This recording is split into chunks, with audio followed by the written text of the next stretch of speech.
So thank you to the great Coskey family for hosting this dinner tonight. It's been great getting to know all of you, and we couldn't be any more happy that Andrew, that Patricia's becoming part of your family, and that Andrew's becoming part of ours. The family is what this is all about. Our two families coming together in a brand new family just getting started. And for me, this is kind of a dream come true, surrounded by great friends and great family and more love than I thought possible. Fair warning, I will be crying. I am truly honored and blessed to be part of this and part of your life and your future. And if you are here tonight, it's because you occupy a very special place in the lives of these two very special young people. Patricia and Andrew, it is a measure of your goodness and your character and your impact on others that we are joined here tonight by so many amazing people who wanted to share this night and this special moment with you. Now, I know I get paid to say this, but Andrew, you are marrying one of the truly extraordinary people I've ever known. Patricia is a godly, worldly, kindly, caring soul. And it is still almost incomprehensible to me that I'm related to her. Thank God for family. Barbara's parents had a truly inspirational, lifelong love affair that has been a model for so many of us and that Barbara and I have tried to uphold. Happily, Andrew had the exact same kind of role models in love in his life, with his great loving parents, Ann and Jay, his sister Dewey, and his brother-in-law Andrew, and those great, forever young lovebird grandparents, Bubba and Shirley and Catherine and Bob. It has been a joy getting to know all of them. What a great family. I'll never forget what Patricia's grandfather said a few years ago. It was very moving to me and summed up what so many of us felt. He said, I hope I live a long time because I want to be here to see what she becomes. It's going to be amazing. Mr. Higgins? Mr. Higgins, I concur. Oh, Mr. Higgins, I concur.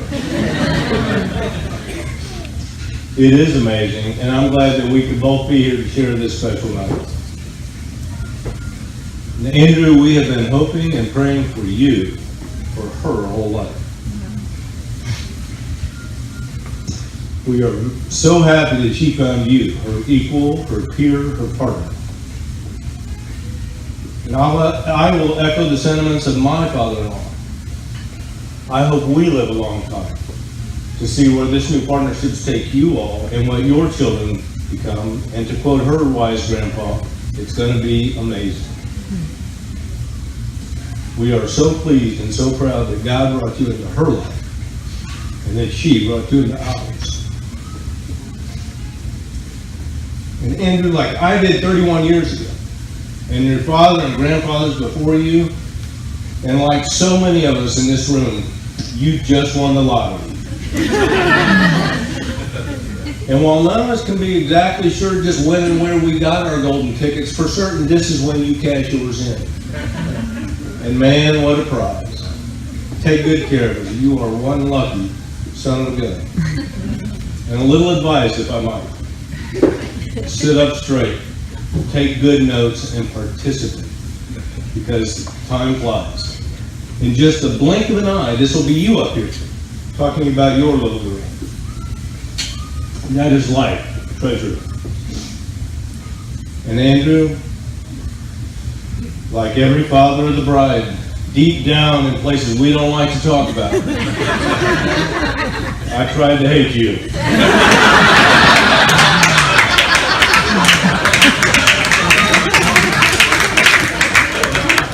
I did. But I was pleased and happy to conclude that you are a great young man from a great family with a very bright future. And that future gets considerably brighter when she says, I do. And Patricia, I'm going to look at that. This is a bittersweet day for me. Bittersweet. Because you are not. You are just simply not. The awesome, accomplished, incredible, beautiful woman that the world sees. No, you are not. You are mine.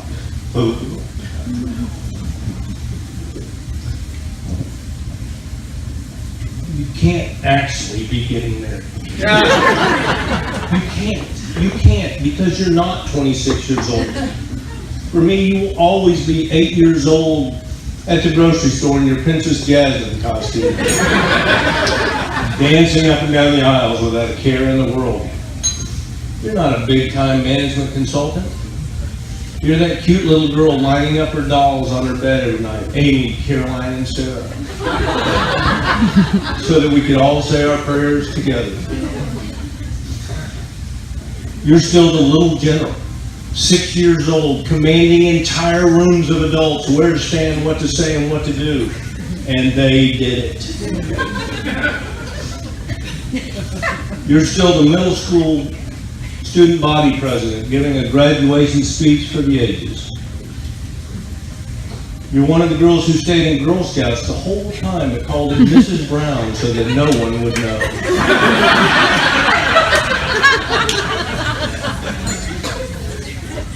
You're not really getting married. How can you?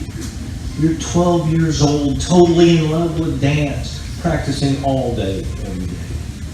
You're still 13 years old, in the way back seat of the Suburban on one of our Florida vacations, flawlessly executing a high kick, and in the process getting your foot stuck in the shoulder harness, and literally having to get cut out of the car. Funniest thing ever, and yes, we have pictures. You're still the high school student getting up without complaint at 5 o'clock every morning to finish your homework and go to dance practice with your friends. And you're still the college student who didn't tell anyone you were graduating cum laude because you wanted it to be a surprise to your parents. And you will always be that beautiful newborn baby girl with the amazing features that the nurses kept lining up to see and that I couldn't stop staring at. And I still can't.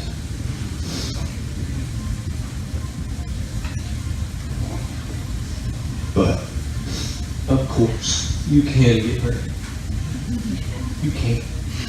Because you really are the magnificent, awesome woman that the world sees.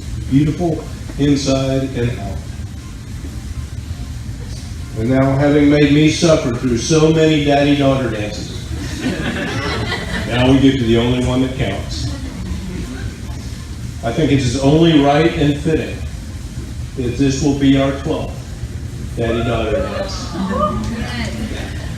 So would you all please raise your glass and join me, join the Deweys and Coskeys in celebrating the marriage of these two extraordinary people. Congratulations. May you be forever happy, filled with the love of the Lord and the love of your family, and secure in knowing that you two will go through lives deeply in love and happily ever after. Yeah.